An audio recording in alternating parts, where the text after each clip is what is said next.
کرنول میں الرٹ، سمندری طوفان کے اثر سے شدید بارش کے امکان، کمشنر کے اہم ہدایت۔ مشرقی ساحل میں پیدا ہوئے طوفان کے اثر سے شدید بارش ہونے کے امکان ہیں ضلع کرنول اور شہر کرنول میں۔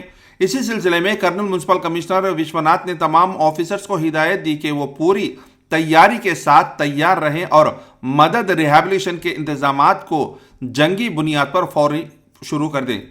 چہارشنبے کے دن انہوں نے ٹیلی کانفرنس کے ذریعے آفیسرز کو اہم ہدایت دیتے ہوئے کہا کہ خطرناک اور خستہ حال عمارتوں کو یعنی پرانے گھروں کے اوپر اور بارش کے پانی سے بھرنے والے علاقوں کے لوگوں کو فوراً محفوظ مقامات مرکز تک پہنچایا جائے۔ کمشنر نے یہ بھی کہا کہ ڈرینیج اور نالوں میں پھنسے کچرے کو صاف کر دیا جائے، یعنی اسے نکالا جائے تاکہ بارش کا پانی، اگر بارش پڑے تو اس کا پانی آسانی سے نکل سکے۔ پولیس، ریونیو، R&B، اریگیشن اور الیکٹریسٹی ڈپارٹمنٹس کے ساتھ مل کر نوڈل آفیسرز مسلسل کمشنر کے رابطے میں رہ کر ریلیف کا کام کی نگرانی کریں۔ عارضی ریہیبلیٹیشن کے مرکزوں میں پینے کا پانی، کھانا اور میڈیکل کی سہولتیں دستیاب کرنے کے لیے انہوں نے کہا ہر علاقے کے آفیسرز کو ان کے دیے ہوئے رینج کی ہر وہ انفارمیشن گھنٹے کمشنر کو پہنچانے کی ہدایت دی۔ مزید تفصیلات کے لیے شکایت کے لیے کرنول میونسپل کارپوریشن نے ایک کمانڈ کنٹرول روم قائم کیا جس میں عوام ان سے سیدھے درخواست کر سکتی ہے ایمرجنسی صورتحال میں، اور وہ فون نمبر ہے لینڈ لائن 08518221847، موبائل نمبر ہے 7422992299 پر وہ رابطہ کر سکتے ہیں۔ کمشنر نے واضح طور پر کہا کہ اس ایمرجنسی صورتحال کو مد نظر رکھتے ہوئے تمام آفیسرز کی چھٹیوں کو رد کر دیا گیا ہے۔ بغیر اجازت ڈیوٹی سے غیر حاضر رہنے والوں کے خلاف سخت اقدامات کیے جائیں گے۔ ریاست آندھرا پردیش کے نیٹ ورک ہاسپٹلز کے NTR ویدیہ سیوا کے بقیہ 250 کروڑ کا پیمنٹ ہو گیا۔ ریاست آندھرا پردیش کے میڈیکل نیٹ ورک ہاسپٹلز کے لیے جو NTR ویدیہ سیوا کے تحت جو علاج کے لیے نیٹ ورک ہاسپٹلز تھے ان کے سروسز کو روک دیے گئے تاکہ ان کے پرانے بلز نہیں پڑے، جس کے چلتے حکومت آندھرا پردیش نے ان کے بلز میں سے 250 کروڑ ریلیز کیے۔ آندھرا پردیش کے ہیلتھ منسٹر ستیہ کمار یادو نے فائنانس منسٹر کیشو کے ساتھ گفتگو کے بعد یہ فنڈز ریلیز کیے گئے۔ میڈیکل ہیلتھ سیکریٹری سوربھ گور نے بتایا کہ اگلے بقیہ 250 کروڑ بھی جلد ریلیز کر دیے جائیں گے۔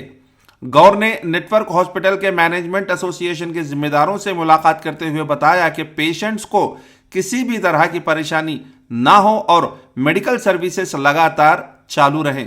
انہوں نے مینجمنٹ ایسوسی ایشن سے اپیل کی کہ وہ فوراً اپنی اسٹرائک کو ختم کریں۔ ضلع کرنول کے لیگل سروسز اتھارٹی کے صدر اور ضلع سیشن جج جی کبردی کی صدارت میں سیکریٹری بی لیلا وینکٹیش شادری کی نگرانی میں چہارشنبے کے روز کرنول، نندیال اور نارائن پیٹ اضلاع کے کلکٹرز کے اور SP کے ساتھ ایک ویڈیو کانفرنس کے ذریعے ایک جائزہ اجلاس منعقد کیا گیا۔ اس میٹنگ میں victim compensation under trial review committee, hit and run cases, یتیم بچوں کے لیے آدھار کارڈز کی فراہمی اور ضلع لیگل سروس اتھارٹی کے سالانہ حسابات پر تفصیلی گفتگو کی گئی۔ جائزے کے دوران بتایا گیا کہ 2 وکٹم کمپنسیشن کیسوں میں متاثروں کو مجموعی طور پر 12,50,000 کا معاوضہ یعنی کمپنسیشن منظور کیا گیا۔ ساتھ ہی افسرز کو ہدایت دی گئی کہ ہٹ اینڈ رن کیسز کو جلد از جلد نپٹ کر متاثرین کو معاوضہ فوری طور پر فراہم کیا جائے۔ ریاست آندھرا پردیش کے چیف منسٹر نارا چندر بابو نائیڈو نے کرنول اور دوسرے اضلاعوں کے دورے میں بے گھر والوں کو مکان فراہم کرنے کا وعدہ کیا تھا، جس پر انہوں نے اس وعدے کو پورا کرنے کے لیے فوری قدم اٹھائے اور 3rd فیز کے ری سروے کو تیزی سے مکمل کرے۔ اس کا خلاصہ CCLA جے لکشمی نے تمام ڈسٹرکٹ کلکٹرز کو ہدایت دی۔ انہوں نے آج وجے واڑہ سے ویڈیو کانفرنس کے ذریعے تمام کلکٹرز اور جوائنٹ کلکٹرز اور متعلقہ آفیسرز کے ساتھ ایک ریویو میٹنگ منعقد کی جس میں کئی اہم ہدایات دیے گئے۔ اس موقع پر CCLA جے لکشمی نے کہا کہ چیف منسٹر کے وعدوں کے مطابق بے گھر خاندانوں کو مکان کی سہولت فراہم کرنے کے لیے فوراً قدم اٹھائیں۔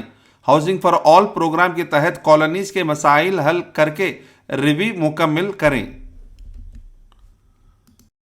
ریاست آندھرا پردیش کے چیف منسٹر نارا چندرا بابو نائیڈو کو دبئی ایئرپورٹ میں تیلگو کمیونٹی کے لوگ اور انٹرپرینر سے شاندار استقبال کیا۔ یہ ان کا 3 دن کا UAE ٹور کا پہلا دن تھا جس میں انویسٹمنٹس اٹریکٹ کرنا، وشاکھاپٹنم میں نومبر 14-15 کو ہونے والے CII پارٹنرشپ سمیٹ کے لیے گلوبل انڈسٹریز لیڈرز کو انوائٹ کرنا تھا۔ چندرا بابو نے انڈین ایمبیسی کے چارج DFID سے یہ امرناتھ اور Dubai consultant general Satish seven سے ملاقات کی۔ ستیش سیون نے کہا کہ UAE اور انڈیا کے بیچ ٹریڈ اور ٹیکنالوجی پارٹنرشپس بڑھ رہی ہے اور دونوں ملکوں کے انویسٹمنٹس سے یہ مضبوط ہوئی ہے۔ نائیڈو نے کہا کہ آندھرا پردیش میں green energy, technology, data centres, quantum valley اور فوڈ پروسیسنگ انڈسٹریز میں بڑے انویسٹمنٹس اپارچونٹیز ہیں۔